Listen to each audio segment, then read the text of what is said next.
So the Mass is a really social event. It's the time when the body comes together and there's a lot of hanging out. Everybody is a little pensive and weird at the beginning of the ritual, before the ritual. There's like new people, you're kind of getting to know each other, you're catching up with your friends, but everyone's just sort of in expectance of the ritual.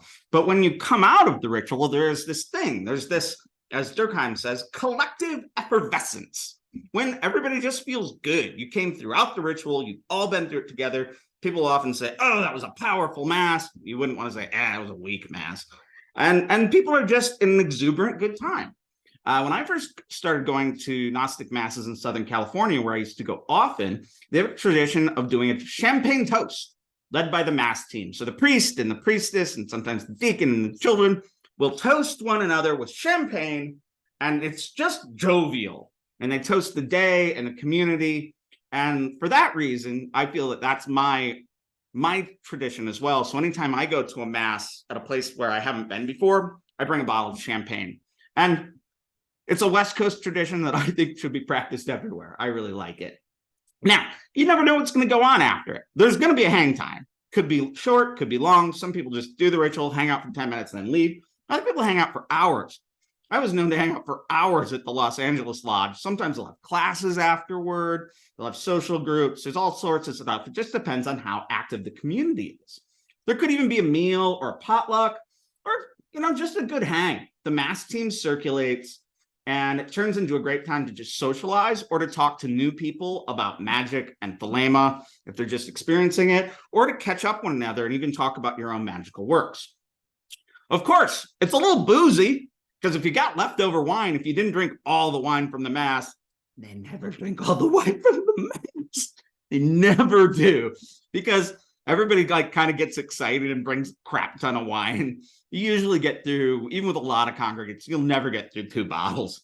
So there's always extra wine, and they'll pop some bottles, and it's a good time. I must admit that when reading about the hang time at the New Orleans Lodge, it seems a little funkier than most. I mean, it's in an old church. It's known to be kind of an OTO bar. So I've had initiates that I know who have been down there visiting, like with family and whatnot. They call up the OTO body and they're like, oh, we'll open up for you. And they open up the lodge, and you can just go in and have drinks and hang out with the people at the body. Sometimes they'll even spontaneously do a mass for visitors. We almost lined one up in New Orleans just recently when we were nearby. Some other scholars of mine not.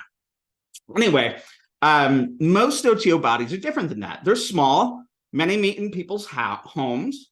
And they're kind of, despite being exuberant and people being very sort of politically and sexually open, any type of gender and sexuality is welcome there.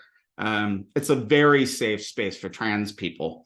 That was one of the things I noticed at first, that when I was spending time in Los Angeles, just how many trans folks were there, which is wonderful. In larger cosmopolitan cities, there's a lot of diversity.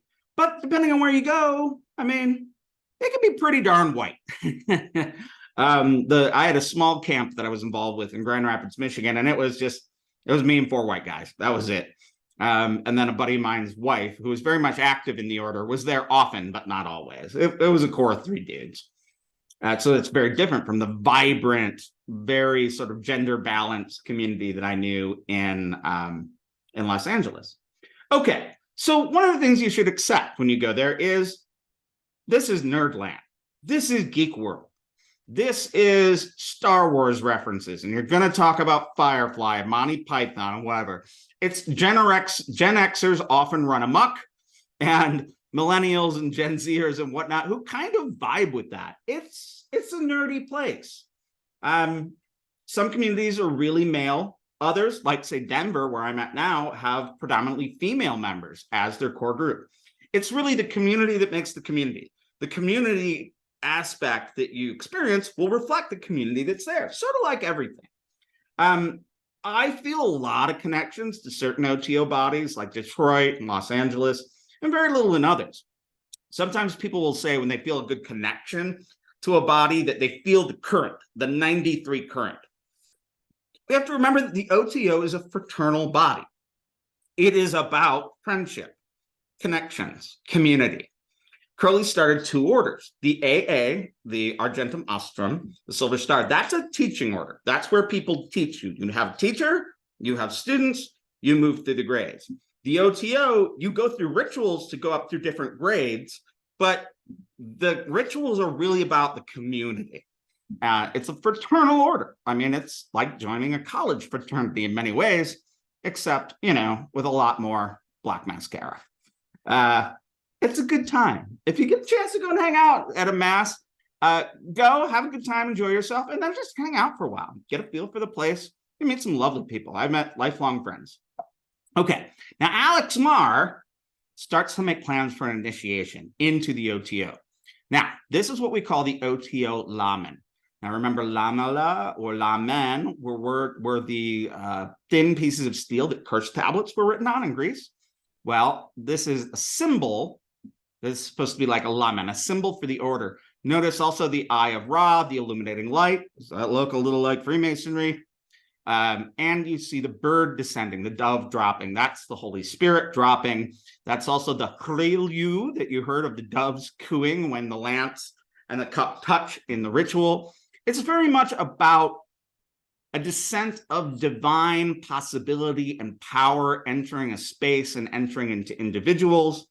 It feels so much to me like my feelings when I was a Christian, feeling the spirit of Christ amongst a community, which I still feel when I'm in a Christian community that I definitely connect with. I feel it often when I'm with Catholics, though, more often. I have a close friend who's a Catholic priest, and I feel that sense of community, of the spirit of Christ, or as what Delema would call the 93 current.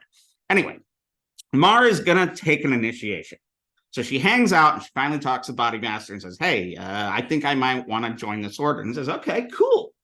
So she decides that this group that she hasn't hung out with that very much, she wants to get in on this. It's got a vibe she likes.